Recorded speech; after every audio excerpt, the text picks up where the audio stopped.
All right, hey everybody, welcome back to Field Pass Podcast. Um, I'm back from my trip away. I'm really excited to be back, although I did return with a couple wounds on my heart. The Cleveland Browns obviously lost their game to the Houston Texans, which I knew was like with the Jags winning or sorry, losing to the Titans. It's just like it just kind of felt like it was going to happen, not because I had all this faith in the Texans. Like we whooped them pretty hard during that regular season game. But and of course the situation was different, but it just felt like there was like this force out to get me when the Jags choked up, and then it ended up just being a whole sorry mess for me. I'm on my Delta flight paying $10 just to watch the play-by-play, and it's just not a great time. But I'm back, really excited to talk about the Super Bowl here coming up in the next. We're not going to talk about this week or give you any picks necessarily. We're going to talk about why the NFL world looks the way it looks right now. And of course, we have to discuss the Chiefs winning the AFC and the 49ers going about and beating the Lions in the NFC Championship as well. So, Braden, why don't you just start us off here with our Ravens versus Chiefs game and what you would describe as Ravens throwing the game away? I mean, literally, because they led in rushing all year long. I think it was like their running backs combined had 4 carries. Lamar had two, and then we had the Ravens beat themselves in this game. They were down 17-7 going into half. In the second half, they had the Zay Flowers taunt, which probably shouldn't have been called. Then we had the Zay Flowers fumble at the goal line.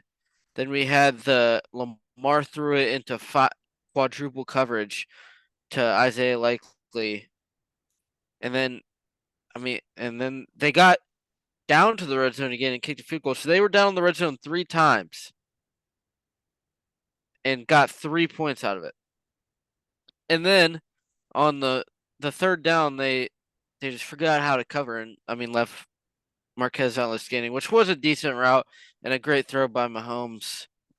But I feel like we all expected a lot more out of this Ravens team, especially how they had been playing, how good they looked against the Texans, and how good they looked all year. They looked like the true team to beat, and then they just didn't show up on Sunday. That's how that was. And I know most of America was rooting for Baltimore, but I mean you got to give credit to Kansas City. They've been I've been a strong hater of them, and I didn't think they were going to win the wild card game, and they're in the Super Bowl again. So you got to give credit to them when credit's due. Yeah, it just feels like their identity kind of fell away from them, and granted, there wasn't great rushing, but for either of these teams over the course of the 4 quarters you were playing, I mean, the rushing leader for Kansas City was Pacheco with 68 yards, and he had a really good drive out of it. Like he was barreling through the Ravens defense for he had a really decent drive, but then just not able to piece it together as much as you would like. And then also it felt like Lamar wasn't even as much of a factor like rushing, which is kind of what has defined him and what his detractors have kind of pinned his struggles on is him being a running back or anything like that. To me, I think that that's ridiculous. He's one of my favorite quarterbacks, and it's really irritating that the loss that they had to a certain degree is due to Lamar making some questionable decisions and then almost feeling like he's abandoning who he is. But the reason why I brought up Lamar and his rushing is because he was actually the rushing leader in this game with 8 carries for 64 yards.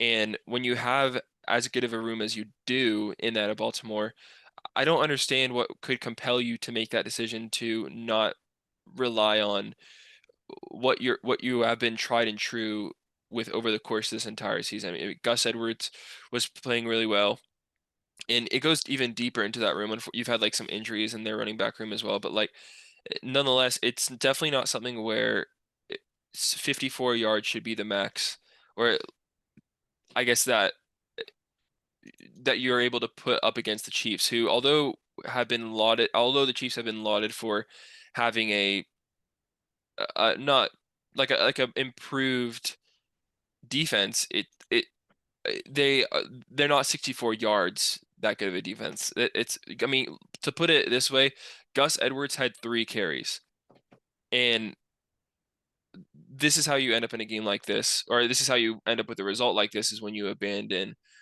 what works, and it's disheartening. Although it was kind of I was in a weird spot because I really I'm an AFC North fan, so I don't want to see the Ravens win, but I really do love Lamar, and I wanted to see him just kind of detract from what his detractors have been saying and actually put up a really good passing game. And unfortunately, that was not what this was. Yeah, I mean, I painted this last week, and Romo had he made this call in the Chiefs Bills game, and it didn't end up in like impacting that game. But he said the only game that hasn't been decided, like that hasn't had a QB turnover, are hold on, let me rephrase this. Every playoff loser so far, except the Bills, has had a turnover. Lamar, I believe, had three. In this game, Oh no, Lamar had two. Lamar had two turnovers, and yeah, he had Mahomes the had fumble zero. and the interception.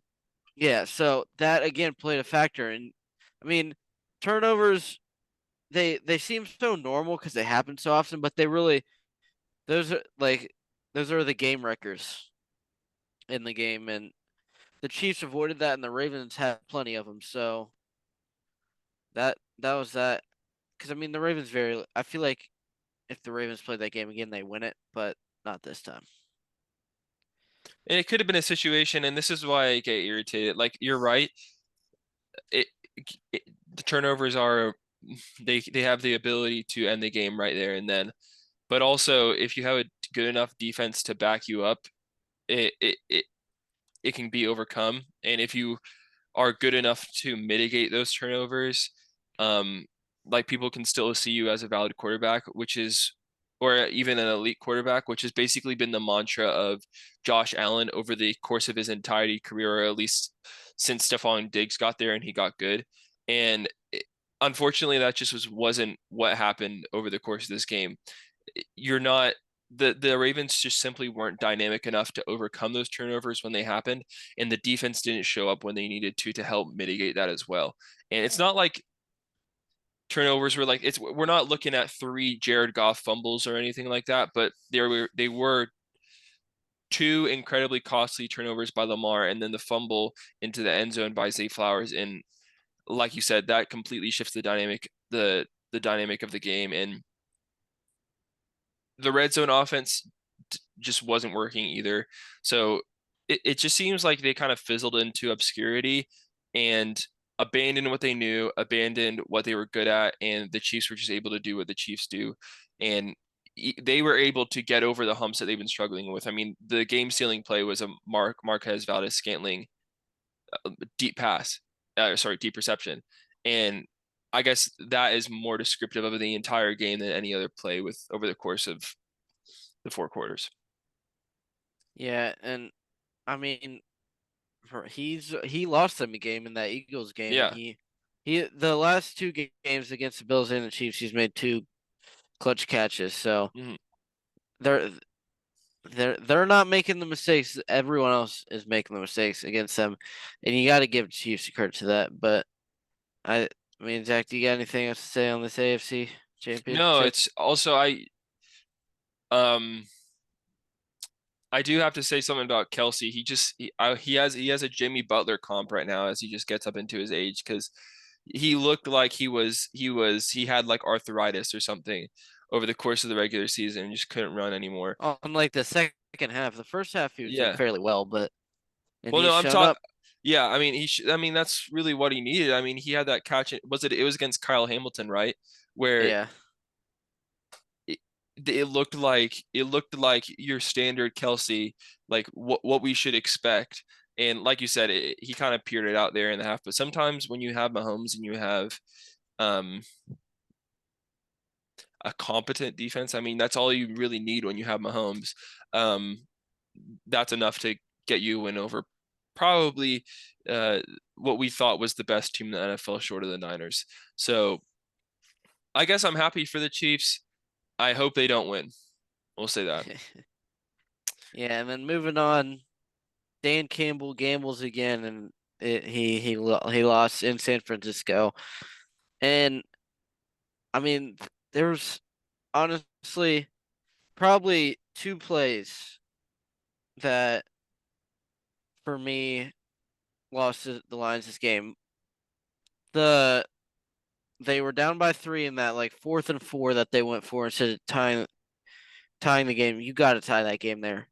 You with how much momentum San Francisco had, if they get a stop there, I mean, you're basically just asking to lose. And I mean, and then San Francisco drove down and scored a touchdown. So, but and then the run play on 3rd and goal when they were down 10, that was the other one for me because it forced Detroit to have to take a timeout.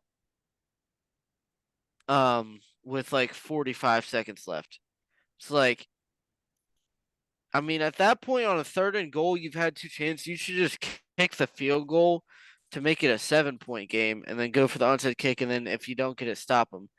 So the, I mean, the other 4th down is questionable, but that's just Dan Campbell football. That's how he got there. He's not going to stop now, but he went all in a little too late. You could say, and it didn't work. Didn't work out for him. That's all. I mean, that's all you can say.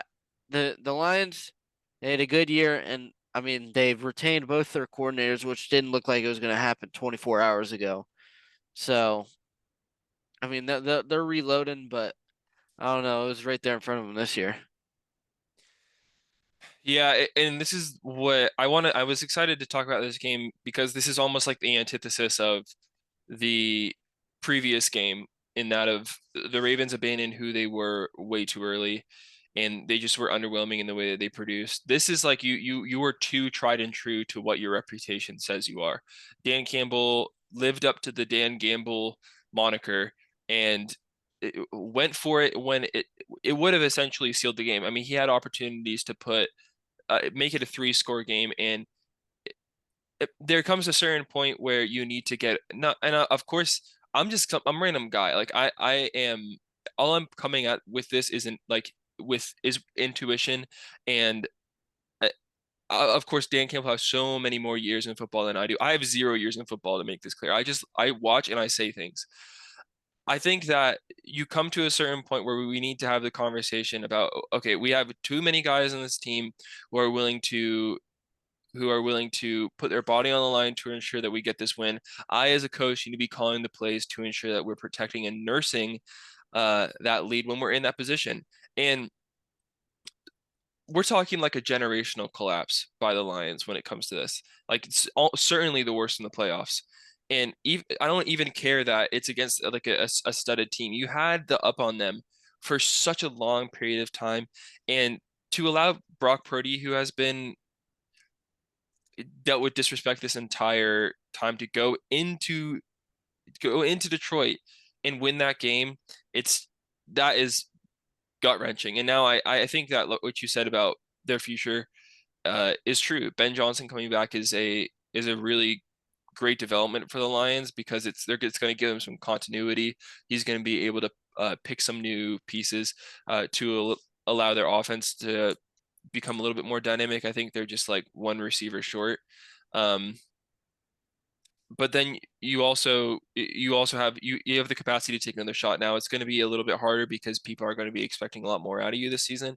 But like you said, Braden, there are a couple of key moments where abiding by what you're held like the esteem that you're held up to uh, was the wrong move. And if you can't make those deviations, I struggle to believe in Dan Campbell going forward as a coach that can continuously adapt to the situations he's put in. Um, I this is a pretty costly loss. Yeah, I think he learned from this. I do. I hope so. Like Yeah.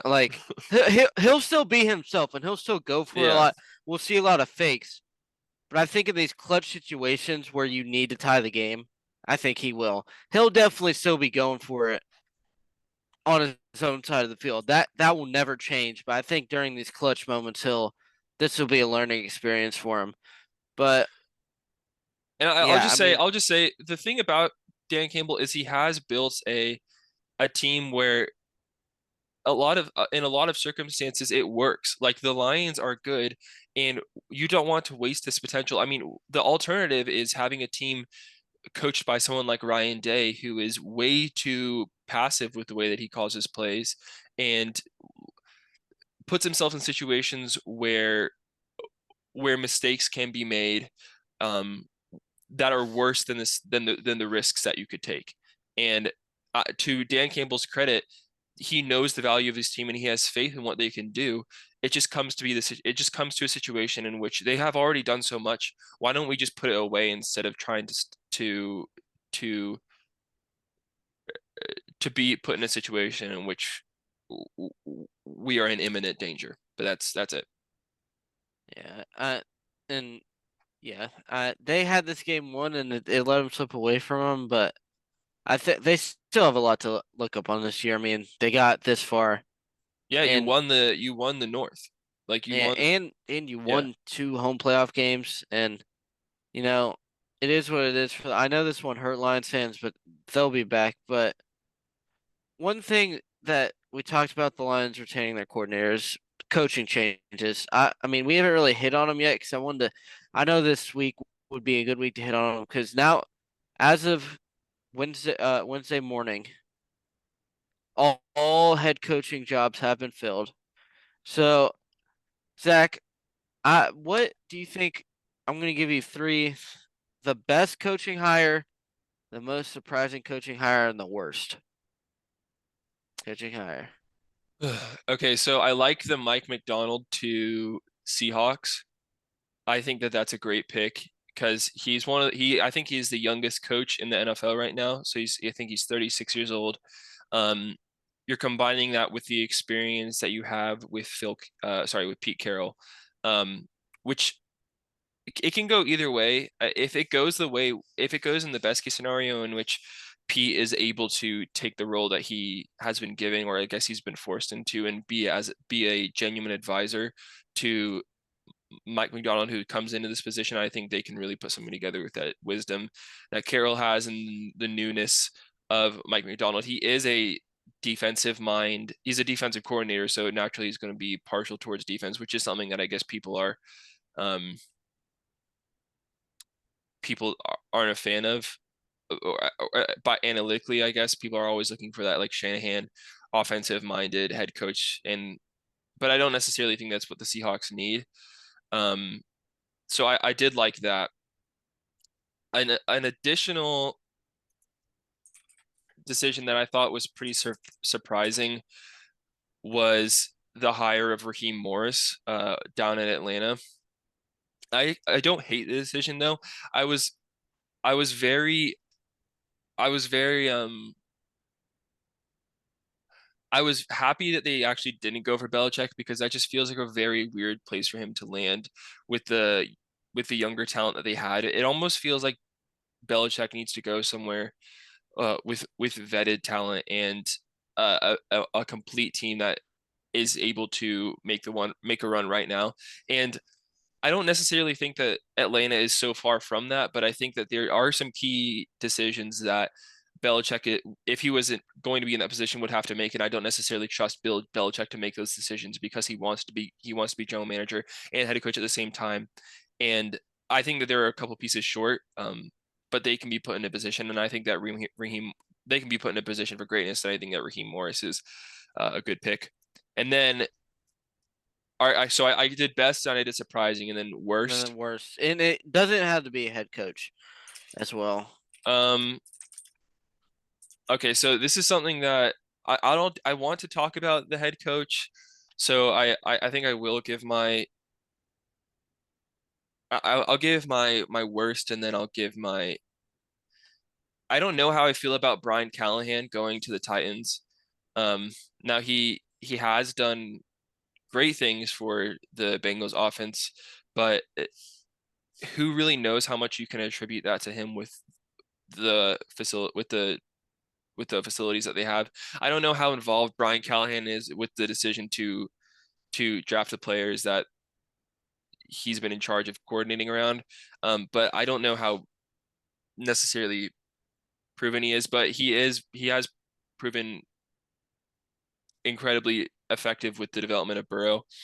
And then the worst I guess, coordinator job that I saw, which is probably Arthur Smith to the Steelers, which, and I can see this blowing up in my face because he was successful in Tennessee, but I, I think we just need to give this dude a break. Like, just like hit the soft reset button on Arthur Smith and just give him time away so he just gives up his maniacal ways. I can see this going really poorly because coincidentally, the effectiveness of the Tennessee Titans offense when Arthur Smith was the coordinator was when Derrick Henry was stiff arming people into the ground and bouncing their heads off the turf. And not that Derrick Henry still can't do that, but he's very clearly taken a diminishing in his capacity over the couple years. And while he did have Tannehill looking really decent. I mean, he was the top of virtually every analytic metric.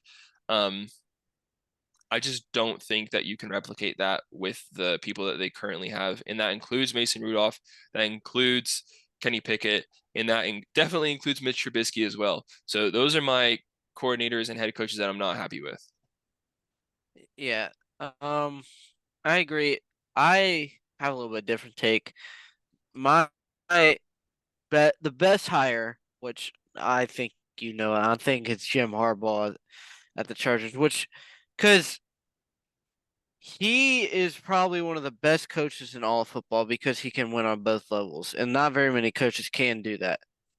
Second, he's done it, but he's got to the Super Bowl before. I'm pretty sure now that he's back to the NFL, he has the best winning percentage. I don't, I think I saw something like that. So, and he has, I mean, the Chargers are not a bad team. I think out of all the teams that like lost a coach, this was the best roster. See, I disagree. I think that the Chargers are very overrated with the skill that they have. They are over the cap, and they're going to have to get that figured out. But I think, and I'm so high on Justin Jefferson, sorry, not Justin Herbert, that I think that is the skill. If you can build off of that, then they're going to be all right. But I think around Herbert, it's kind of no man's land in terms of skill. But I do see what you're Yeah, saying. yeah, and it's not gonna be like a 1 year thing either. Like it's gonna take time, and they're gonna need to do a little bit of rebuilding. But I think Jim Harbaugh and the guy and the people that Jesse Minter that he's bringing in, I think those are good people as well. Those are some of the best. And then most surprising hire was for me was the Patriots coach Jared Mayo, and like it was kind of in front of our faces that he was going to get hired. But once Vrabel got fired, I was so sure that he was going to New England. I was like, I didn't even like need, and then I just woke up one morning and Jared Mayo was the coach. You know, I don't really know much about him, but it seems like the Patriots got their guy. It was just surprising from like just a fan outlook that I don't really follow the Patriots too closely. So like I didn't really know about him, and then he just all of a sudden comes out of the blue. But I think looking more on him, it is a good hire. It was just the most surprising for me out of all of them, really. And then the worst head coach one, I think, was Dan Quinn to the Commanders. Yeah. Because we've seen this before. We saw him in the Falcons. He did get them to the Super Bowl, but the prime Matt Ryan to Julio Jones connection was all they needed in that. And Sam Howell to Terry McLaurin, I don't think is that same thing. And it kind of seems like the Commanders just came to an agreement to settle with Dan Quinn. All the people they were like interviewing and everything, Ben Johnson was rumored to go there, and then that didn't happen. And then and then McDonald maybe it was like I felt like they got beat out by everyone and just had to settle for Dan Quinn. And I mean, his defense was good, but the defense didn't show up when it mattered most in Dallas. So I'm a little skeptical about that one. And then I also agree the Arthur Smith one was it was laughable, very laughable at that one. So what do we do about Mike Vrabel? Because do you think that that would have been a better scheme fit for DC? Yeah, I don't know. I feel like they kind of just settled for Dan Quinn. And it's I think like I would have liked that was at Vrabel the very more. bottom of their list. Yeah. It, And I I don't know if yeah, Vrabel really wanted that job. I wouldn't.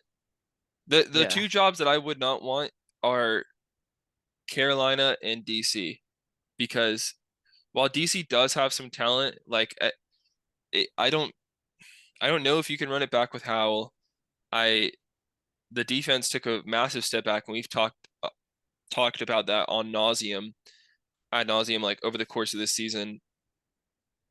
And that's just something that I would want to stay away. Granted, they do have a better ownership than Carolina, um, so I would probably prefer the Commanders spot to that. But it's it's not a great place to be in. Who knows what they'll look like going forward? It with Dan Quinn is also coming off of a pretty awful showing by the Cowboys defense in the playoffs, and the playoffs probably aren't something that the Commanders will be looking to in the next coming seasons or two potentially. But I don't. So I guess it's not much of a threat for Dan Quinn, but I don't know how I feel about the hire.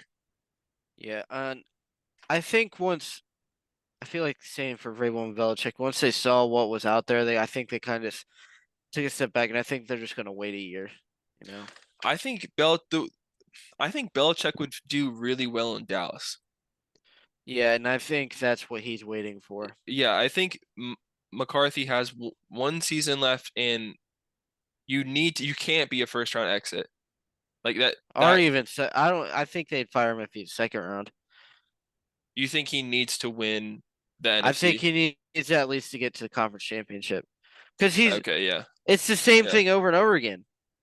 They if they don't if they don't lose in the wild card, it's 100% loss rate in the divisional the past like 18,000 years. So he needs to get over that hump, not just the wild card. So if he gets to the conference championship, McCarthy will stay. But if not, I think it'll be time to go, and then Belichick will enter. And then I honestly don't know what to do with Vrabel. I think he'll find a job eventually.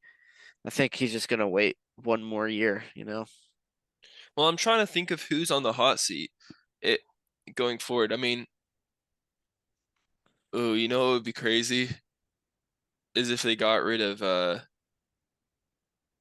if they got rid of Tomlin and Vrabel took Pittsburgh's job. It's a possibility. Maybe that's why I wanted to wait a year. So Well, I think that there are a couple of teams like that where there are a couple teams like that where looking forward. I don't think he's taking an offensive like a coordinator job at all. I would no. wait. You're still one of the most sought after coaches, and I mean I actually do kind of appreciate um like the Atlanta going for a younger coach because or like a newer coach because I think it's definitely something that you could build around and it's long term. Yeah, no, I really don't know if Belichick's scheme would have done well in Atlanta, especially offensive wise. Yeah, and also his just like the Belichick's personality, uh, it doesn't seem like he would fit in with any of those players. Or you have a bunch of young, malleable, malleable players who can really, I think, benefit from someone coming in and being able to connect on their level. I don't think a brooding Belichick would fit in that culture at all. So I Dallas makes a little bit more sense in my opinion, but because they're already there. I think that they just need someone who can like rest the ship along and put them in a position where they are winning that divisional. But who knows? They're definitely gonna have to at least wait another season for Belichick. Yeah. Who knows? It could be a storyline coming towards the end of the season. Like if Belichick doesn't end up anywhere, like if no one fires our head coach, like between now and the start of the next season, and Belichick doesn't end up there, it could be a storyline going further into the season next season. Yeah, man, and only time will tell. But moving on to this weekend, exciting Pro Bowl, as there's no sarcasm there. I think no one watches this Pro Bowl anymore, and it like over the years has regressed. So I'm gonna lay out. There's two options I think they can go with this. Is they need one I think we can both agree they need to get rid of this flag football, AFC versus NFC. What I think they should there's two ways. The easier way is keep it on this weekend and make it a tackle football game, AFC, NFC. And I mean it was never like the level of the All-Star game in the NBA wise, but it was a lot more entertaining than what it is now. Like I don't think people would maybe consider sit down and watching it. Unlike the two-hand touch a couple years ago where it was just pointless, and then the flag football last year where not very many people watched it. The other route I think they could go, which would be in the middle of the season, it would still be flag football just because of it, because they don't want to risk any injuries. But like a divisional tournament, 7-on-7, you get nominees from like 7 positions on each side of the ball from each division. You just go have a tournament, and then the division winner players get money or something, kind of like the in season tournament with the NBA. I mean, I that would be a lot more that would be fun to watch. I feel like Yeah. because it would still be competitive. It would be in the middle of the season, you know. But then who do you know who deserves to be there? Because you're only I going mean, off how of you can like say the same thing about the NBA All Star game. It's in the middle of the year. so you're just so basically just turning it into the in-season tournament all-star game. Yeah, I mean, because there's no way they would have a tackle football game in the middle of the season. No, that So, would but I think that'd be. I think I would enjoy that, and I think that would be more entertaining than what they got going on now. Because I mean, I'm not watching on Sunday, and I don't think you are either. no.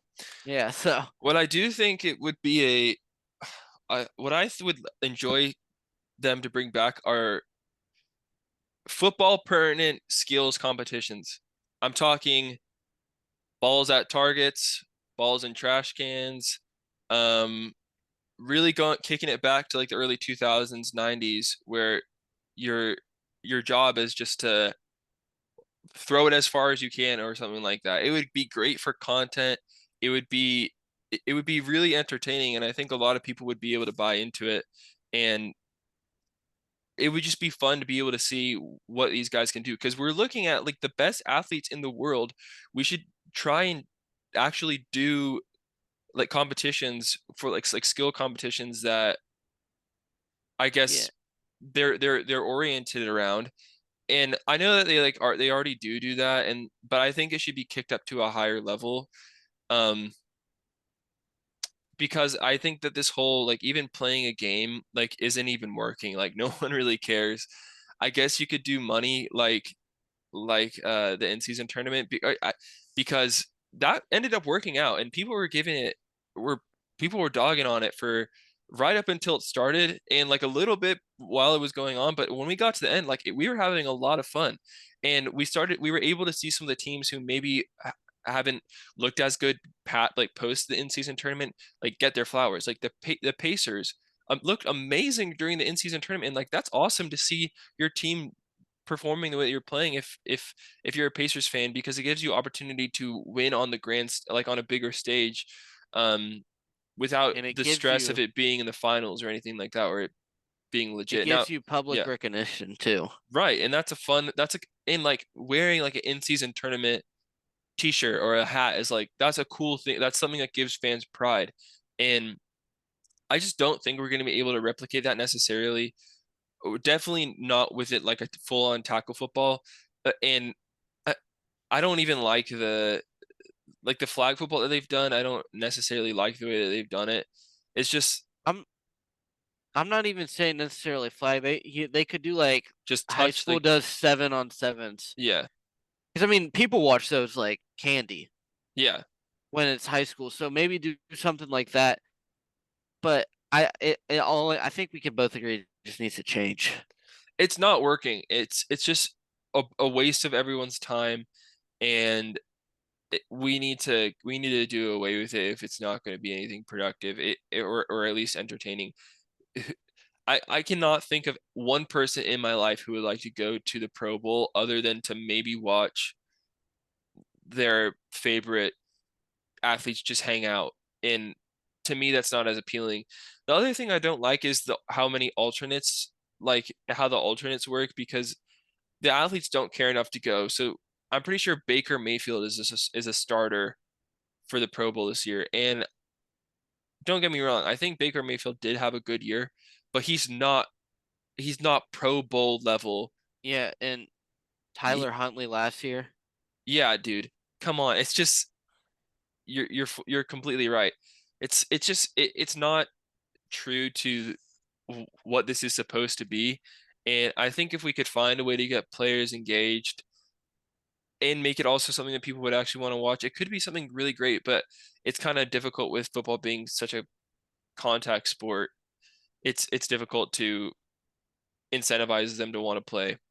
I think what we do need to do is call up Adam Silver because he figured it out for the NBA at least, because Yeah. people were loving the in-season tournament. And naturally, you're going to get flack whenever you propose any sort of change, but it really did work out. Yeah, and I'm interested to see if they will change it because I mean I'm sure it's not getting the same amount of views as it was. So Yeah, definitely yeah, not. Because the only good Pro Bowl you can actually have is in Madden.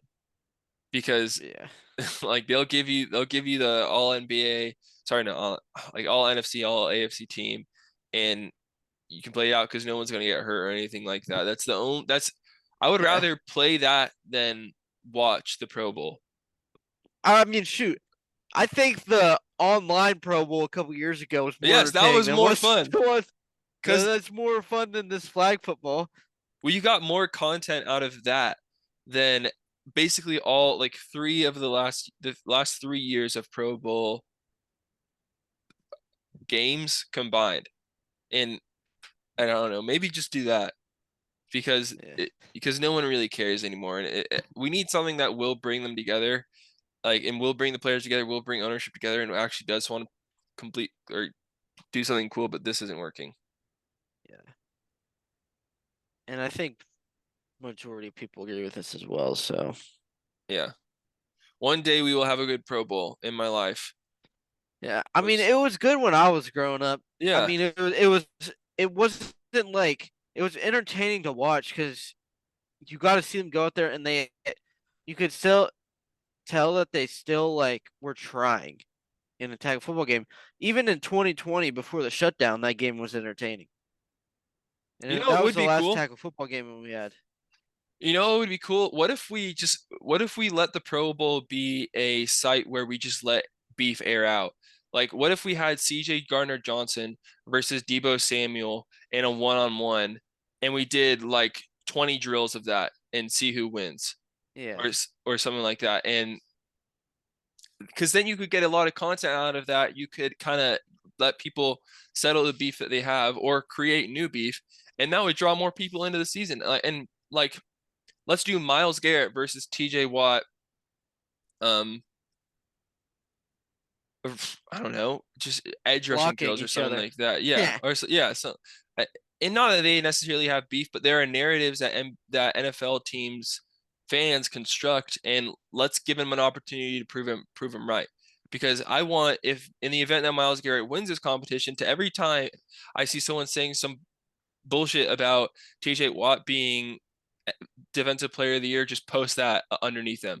So to me, that is intriguing, and I think that there are players who are bought into like they love their teams and they want to be able to show that, and I think that that would be kind of cool. Yeah. And I mean that the NFL just needs to hire us. So Yeah, I think that's the true takeaway of this yeah, is that we got better ideas than them. yeah, because I don't know who came up with this idea, but maybe they should reevaluate the way that they live their life because it's not entertaining at all. Yeah. All right. Well, thank you guys so much for listening. I really appreciate it. Not as much content this week, so going into next week, we'll be able to talk about the Super Bowl and what we're excited for, what we're excited to see from the top athletes in the NFL. I think people have been giving the Super Bowl a lot of flack. I think it's actually potentially could be a lot more fun than last year's. But either way, thank you guys so much for listening. Really appreciate it, and we hope you have a great rest of your week. Peace. Peace.